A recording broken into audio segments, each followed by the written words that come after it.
In Birmingham, England, in the year 1919, the streets are darkened not only by smoke from the factories, but also by the looming presence of a notorious gang, the Peaky Blinders. The Industrial Revolution has left its mark on this city, where the air is thick with coal dust and the constant clanging of machinery provides a relentless soundtrack to daily life. Named for the razor blades sewn into the brims of their caps, weapons that catch the dim light of gas lamps as they pass, the Peaky Blinders are led by Thomas "Tommy" Shelby, a man recently returned from the horrors of World War I. In the trenches of France, Tommy learned that death was not just an end, but a constant companion, and this knowledge transformed him from a bright-eyed youth into a calculating strategist. Haunted by the memories of fallen comrades and the thunderous echoes of artillery fire that still wake him in the dead of night, Tommy has one unwavering goal: to elevate his family from their life in Birmingham's Small Heath district to a position of influence that could rival the country's most powerful figures. The Shelby family isn't just another gang. They are a close-knit clan, bound by loyalty, ambition, and secrets that run as deep as the coal mines that once employed their father. Arthur, the eldest brother, carries the weight of firstborn responsibility alongside the burden of war trauma. His fierce loyalty to the family is matched only by his volatile nature, a combination of raw strength and unpredictable rage that makes him both the family's greatest asset and its most vulnerable member. In quiet moments, when the drink doesn't dull his senses, Arthur's eyes reflect the horror of what he witnessed in France, and his hands shake with the memory of things he can never forget. John, the younger brother, burns with the fire of youth and the desire to prove himself worthy of the Shelby name. His quick temper and eagerness for action often lead him into situations that require Tommy's careful manipulation to resolve. Polly Gray, their formidable aunt, is more than just the family matriarch. She is the foundation upon which the Shelby empire is built. Having raised the brothers after their parents' tragic demise, Polly combines maternal instinct with razor-sharp business acumen. Her ability to read people and situations borders on the supernatural, earning her a reputation as a mystic among the local community. The weight of family secrets rests heavily on her shoulders, and behind her stern exterior lies a woman who has sacrificed her own happiness for the sake of her family's survival. Ada Shelby, Tommy's only sister, represents a different kind of rebellion against their circumstances. Initially rejecting the family's criminal enterprise in favor of communist ideals and romantic love, she embodies the changing role of women in post-war Britain. Yet, as much as she tries to distance herself, the magnetic pull of family loyalty proves impossible to resist. As Tommy takes control of the Peaky Blinders, his vision extends far beyond the smoke-filled horizons of Birmingham. He harbors a dream that transcends the traditional boundaries of gang warfare, a dream of building an empire that will stand the test of time. This ambition sets him apart from his contemporaries, who are content with controlling their small territories and amassing wealth through traditional criminal enterprises. Tommy's strategic mind, honed by war and sharpened by necessity, sees beyond immediate gains to a future where the Shelby name commands respect, not just in the darkened alleys of Small Heath, but in the marble halls of power. His first decisive move, the theft of a shipment of government weapons, demonstrates both his audacity and his foresight. The guns, mistakenly delivered to his betting shop, represent more than just weapons. They are the keys to a future Tommy has already mapped out in his mind. The theft catches the attention of Inspector Campbell, a Northern Irish officer whose dedication to law and order masks a darkness that rivals Tommy's own. Sent by Winston Churchill himself to retrieve the weapons and clean up Birmingham streets, Campbell arrives with a reputation for ruthlessness and a personal vendetta against those he sees as beneath him. His obsession with Tommy grows from professional interest into something more personal, a recognition, perhaps, of a worthy adversary or a reflection of what he might have become under different circumstances. To infiltrate the gang, Campbell deploys Grace Burgess, a woman whose refined appearance and gentle Irish lilt belie a sharp mind and a tragic past.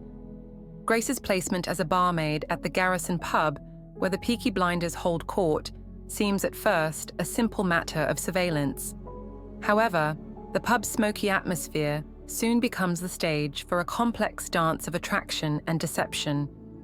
Grace's infiltration of the Peaky Blinders marks the beginning of a love story that will shape the destiny of everyone involved. What begins as a calculated move in Campbell's game transforms into something neither Grace nor Tommy could have anticipated.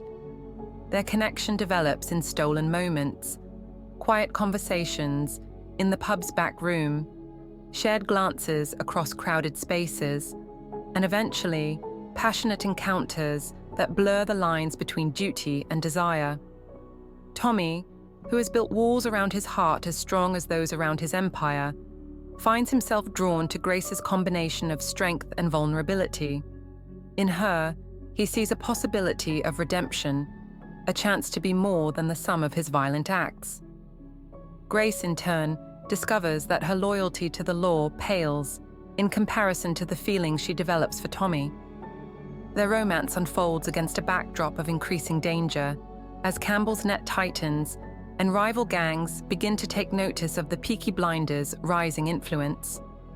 The revelation of Grace's true identity serves as a catalyst for Tommy's transformation from local gang leader to aspiring kingpin. Her betrayal, though born of duty, cuts deep into Tommy's carefully constructed facade of invulnerability. The pain of this betrayal drives him to expand his operations beyond Birmingham's boundaries, pushing into London's territory with a combination of strategic planning and brutal efficiency. The capital city presents new challenges and opportunities, as well as a cast of characters who will both aid and oppose Tommy's ambitions. The London expansion brings them into conflict with Darby Sabini, the Italian gang leader whose control over the capital's racetracks is legendary, and Alfie Solomons, the enigmatic Jewish gang leader whose distillery in Camden Town serves as a front for various illegal operations. Alfie Solomons proves to be one of Tommy's most intriguing adversaries, a man whose biblical quotations and philosophical musings mask a mind as sharp as any razor blade. Their relationship evolves into a complex partnership based on mutual respect and constant vigilance, each man recognizing in the other a kindred spirit who understands the lonely burden of leadership. Their conversations, laden with hidden meanings and veiled threats, become legendary among their respective organizations. Alfie's unpredictability makes him both a valuable ally and a dangerous enemy, forcing Tommy to constantly reevaluate their alliance. The expansion into London marks a turning point for the entire Shelby family. Each member must adapt to their new reality, facing challenges that test their loyalty and resolve.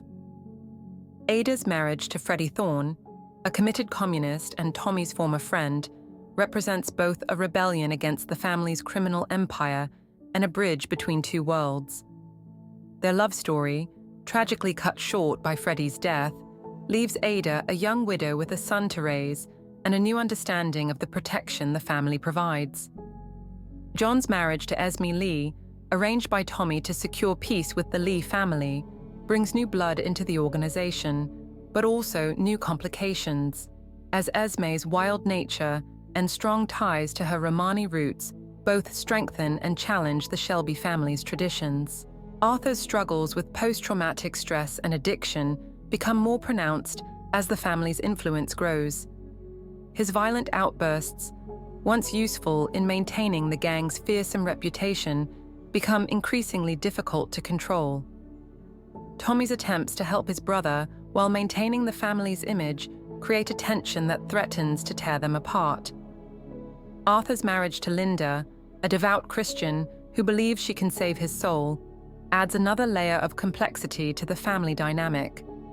Linda's influence temporarily stabilizes Arthur, but the pull of violence and family loyalty proves too strong to resist completely. Grace's return to Birmingham marks another pivotal moment in Tommy's story. Their reconciliation and subsequent marriage represent a brief period of happiness in Tommy's otherwise turbulent life. The birth of their son, Charles, gives Tommy a glimpse of a future beyond violence and power plays. However, this happiness proves fleeting when Grace is killed by an assassin's bullet meant for Tommy, sent by the Italian mafia. Her death becomes a turning point, hardening Tommy's heart and driving him to seek both revenge and greater power with renewed intensity. The years following Grace's death see Tommy extending his influence into international politics and legitimate business. His dealings with Russian aristocrats in exile, corrupt politicians, and foreign criminal organizations bring unprecedented wealth to the family, but also expose them to new dangers. Tommy's entry into Parliament represents the culmination of his ambition to legitimize the family's power, but it also places him in the crosshairs of enemies who operate in the shadows of respectability. The arrival of Luca Changretta from New York brings the family's past sins back to haunt them. The vendetta he carries against the Shelbys forces Tommy to rally his family and allies in a war that threatens everything they've built. The conflict with Changretta pushes the family to its limits, testing loyalties and revealing hidden strengths. The introduction of Michael Gray, Polly's long-lost son, adds another dimension to the family dynamic. Initially embraced as a prodigal son, Michael's ambition and modern American business methods eventually create friction with Tommy's traditional leadership style. As the 1930s dawn and the shadow of fascism spreads across Europe, Tommy finds himself embroiled in a dangerous game with Oswald Mosley, the charismatic leader of the British Union of Fascists. Mosley represents a new kind of enemy, one who operates within the bounds of legitimate power while promoting an ideology that threatens the very fabric of society. Tommy's attempts to undermine Mosley's organization while maintaining his own position in Parliament push him to the brink of his capabilities, forcing him to confront the moral implications of his actions in ways he never has before. The pressure of these events takes its toll on Tommy's mental state. The ghosts of his past, Grace, John, and countless others lost along the way, begin to haunt him with increasing frequency. His visions of a black horse, a harbinger of death from his days in the trenches, become more vivid and disturbing. The weight of leadership, combined with the constant threat of betrayal and the knowledge of his own sins, begins to crack his carefully maintained facade of control. Polly's increasing disillusionment with Tommy's methods creates a rift in the family's leadership.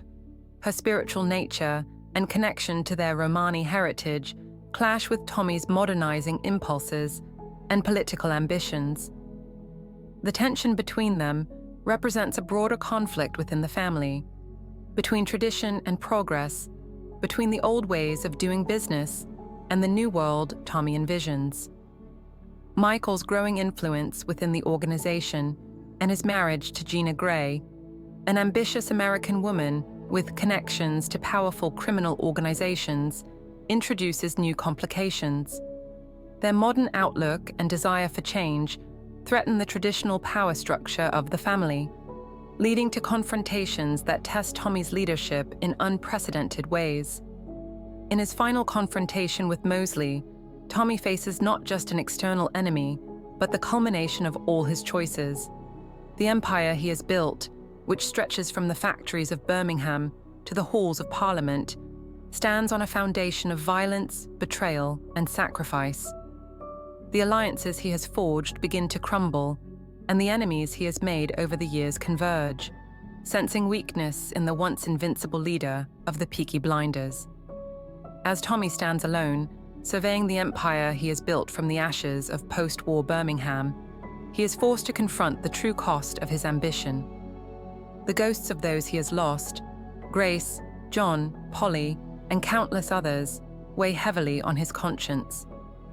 The family that once stood united behind him is now scattered and divided, each member fighting their own battles with the demons Tommy's ambitions have unleashed. In the end, Tommy Shelby remains a figure of tragic complexity, a man who rose from the smoke-filled streets of Small Heath to the heights of power, only to find that the price of such ascension was the very soul he sought to elevate. His journey from returned soldier to criminal mastermind to legitimate power broker serves as a testament to both the possibilities and limitations of ambition in a world where violence and power are inextricably linked. The legacy of the Peaky Blinders, written in blood and sealed with fire, stands as a reminder that every empire, no matter how mighty, is built on the sacrifices of those who dare to dream beyond their circumstances.